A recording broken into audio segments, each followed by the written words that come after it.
stories across our history, with their pain, struggle, grave injustice, are all connected. The stories might come from different parts of the world, different eras of our past, but at the core, they are more or less the same story. It's a story of who writes the story, who owns the narrative, and who manipulates the truth. Winston Churchill was a hero to the British Empire. He is even considered by many as the greatest Briton that ever lived. But for India and for many other ex-British colonies, he was a racist, colonial, and hateful enemy. Same goes for many European and American politicians, leaders, and military commanders, all through history. Someone's hero is another one's colonial nightmare. But we don't write the story. They do. It is also a very old and repetitive story. Throughout history, humans killed other humans, conquered humans, enslaved humans, exploited humans. From an evolutionary point of view, we are animals, but we don't want to feel like animals. I won't just get up and kill you in the morning. Who do you think I am? An animal? No, I'm human. I am evolved. I only kill if I absolutely need to. So I need a justification. You are a threat. You are a danger. You brought it on yourself. But most importantly, you are not as human as me. Under the Nazis, Jewish people were called rats. It's not that easy to put a human in a gas chamber, but a rat, put 10, put 100, put 1,000,000. It's just a rat, an animal, a subhuman lower than me. You can't just take another human, put him in chains, enslave them, torture them, and treat them like animals. You need to see him as an animal, as a savage, as someone who doesn't deserve to be human. It's their color. It's their primitive culture. They are less than me. You can't just starve or kill whole population. You need to see them as unworthy of living. Killing humans is difficult, but doing it because of feeling superior, entitled, that's easy. In short, humans have been consistent about one thing and one thing alone: being assholes to other humans. Throughout our history, we killed people because they had the wrong religion, the wrong color, the wrong ethnicity. But they don't even have to be different. Even with people who looked, sounded, and believed the same.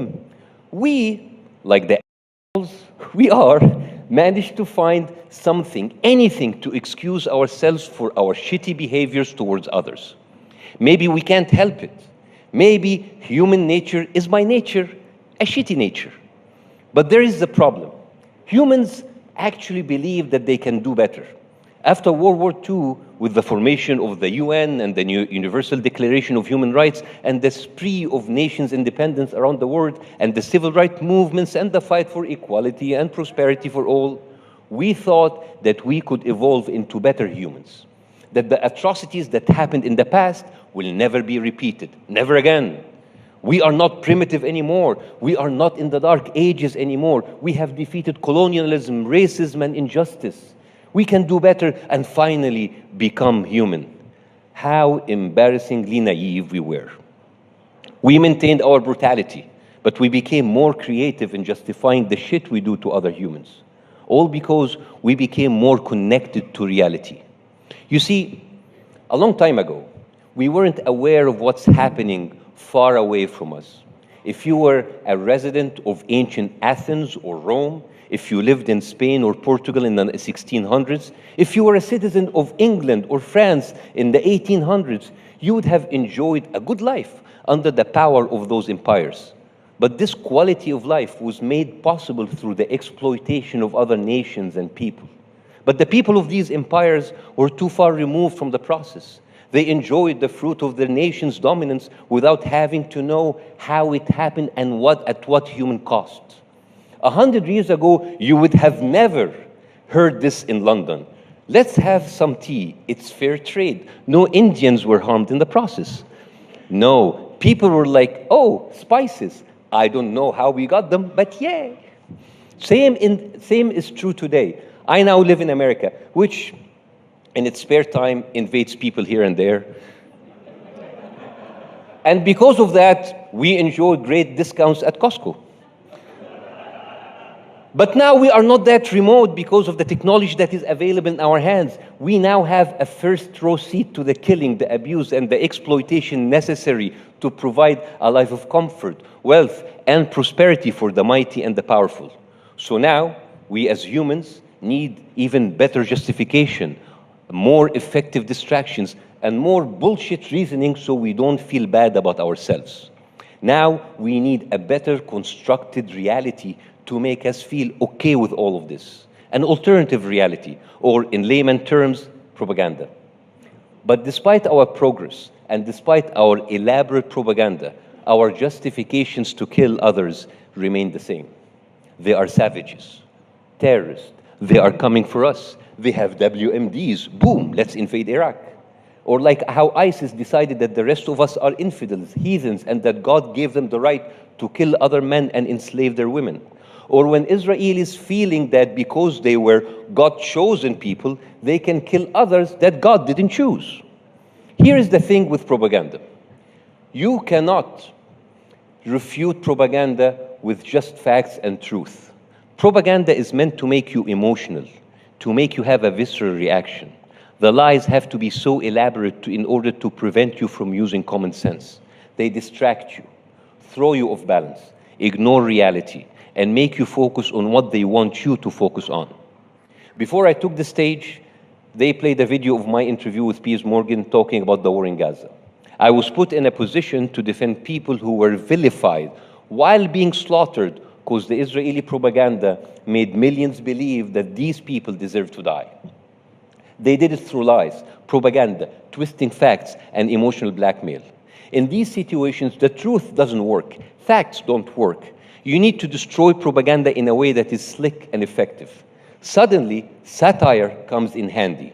How many people should we kill? As many as we can. But Israel is warning civilians before bombing them. Very, very cute. All I did was regurgitate their talking points to them to make them see how stupid they are. Propaganda is not just about lies, it's about distraction. Just take a small sample of the cliches they use in order to divert the conversation. I'm sure you heard these one after the other. What is a proportionate response? Does Israel have the right to defend itself? Do you condemn Hamas? Does Israel have the right to exist? October 7th, decapitated babies, babies. Women were raped. Babies were put in the oven. They are killing babies. October 7th. Why don't the Arab take in the Palestinians? Where is the outrage when Muslims kill other Muslims? Why don't you talk about Syria, Libya, Sudan, Yemen? October 7th, you are anti-Semitic. You are a Jew hater. You are a terrorist sympathizer. Do you condemn Hamas? October 7th. We will talk about everything except the killing that is happening every day as we sit here discussing bullshit talking points.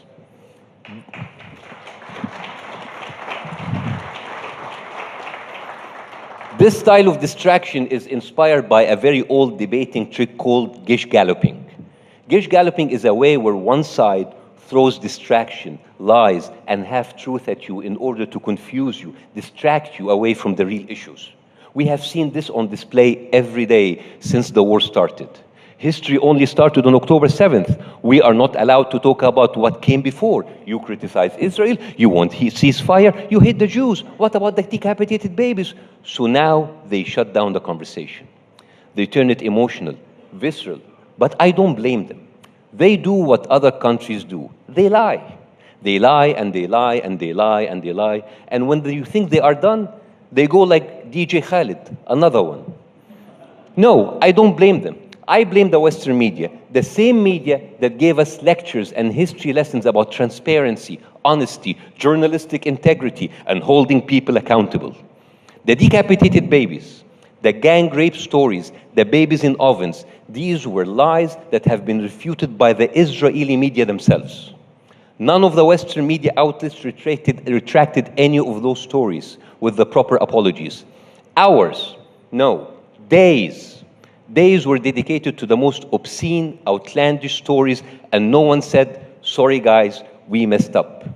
The Israeli media talked extensively about the Hannibal Directive and how a huge portion of Israeli civilians were killed by not-so-friendly fire. CNN, BBC, nothing. They were busy publishing headlines like 15 people were killed in Gaza. Killed by who? We don't know. How are they killed? We don't know. They have been doing this forever. One of my favorite headlines by the New York Times is from 2014, when Israel fired a missile killing 5 people in a coffee shop in Gaza.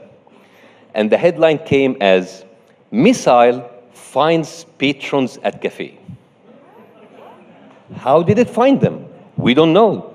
What would have happened if it never found them? We have no idea. Or when the Wall Street Journal, just a few weeks ago in October, published this headlines: "Blast goes off at Orthodox Church in Gaza." Yes, there was a miracle blast that miraculously happened. You don't believe in miracles? Come on, it actually happened in a church. Miracles do happen. The Western media that has been lecturing us about the dangers of using religion and Holy Scripture to justify political actions and launching wars, those same people have no problem talking about the historical claims of the chosen people and their indisputable right in the promised land. Really, chosen people. Chosen by whom? Promised. Promised by whom?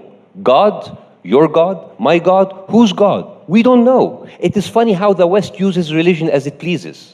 They ridicule and criticize brown people religions at will. Your religion is violent. Your religion is nonsense. Your religion is ridiculous, savage, primitive. You can't take political decisions just because your scripture tells you so. And yet, they openly talk about God choosing certain people to do whatever the hell they want. And this is where I get confused. If they really believe in this whole thing about chosen people, then why don't they just all convert to Judaism? If you believe that they are the chosen people, won't you feel left out? Won't you feel unchosen? I mean, the hypocrisy. We are the West. We are secular. We are liberal. We don't care about religion. But when it comes to Israel, suddenly it's biblical. By the way, the lies and the false justification that have been used to kill other people and wiping out whole communities have been recycled over and over again. 1898, the Wilmington Massacre. 1906, the Atlanta Massacre. 1912, Forsyth County Massacre. 1921, the Tulsa Massacre. 1922, Perry, Florida. 1923, Rosewood, Florida. 1931, the Scottsboro Boys Trial in Alabama. These were massacres against black people in America, and all of them started the same way. A rumor, an allegation that some black people raped or assaulted white women. That gave white Americans an excuse to kill, torture, lynch, and even burn down whole communities, displacing them, destroying their homes, hospitals, and schools. Collective punishment, gendered accusations, and displacement based on false rumors. Sounds familiar? They even still use the same kind of accusation whenever people speak against injustice. When some people try to support the black community in their plight for justice and equality, they were called race traitors, self-hating whites, self-hating Americans. Same as we see today, when Jewish people stand up against Israeli war crimes, they are called self-hating Jews. And it doesn't matter how Jewish you are. The co-author of the Universal Declaration of Human Rights, Stephen Hessel, was a Jew. He was a Holocaust survivor. He was part of the French resistance against the Nazis. When he stood up for Palestinian rights, he was called an anti-Semite, just like that. Together with many Jewish people, including politicians, comedians, actors, ex-IDF soldiers who rejected Zionist lies, and even rabbis. They too were called self-hating Jews and anti-Semites. It's the best way to shut down the conversation. I got a taste of that myself, because my position against them, they now call me a Jew hater, an anti-Semite, and a secret member of the Muslim Brotherhood. But I'm used to that. In Egypt 13 years ago, when I hosted my political satire show, and because of my views, I was called an infidel, a traitor, a Freemason, a secret Jew, an underground Mossad agent, and my absolute favorite, I was called a CIA operative who has been recruited by Jon Stewart to use satire to bring down the country. It's like a typical narcissist every time you expose them. When they're like, how dare you ruin my reputation by telling people what I actually do? Americans did that with black people. Britain did that with Indians. The West did that with Iraq. Lies, propaganda, and dehumanization. But to be fair, it is not just white people doing it to brown people and black people. Brown and black people dehumanize others too. at certain point of history, we were cruel and violent against other people. Human history is just one big abusive, toxic relationship. But it just happens that now white people rule the planet. And they do that with the very advanced technology and very scary weapons.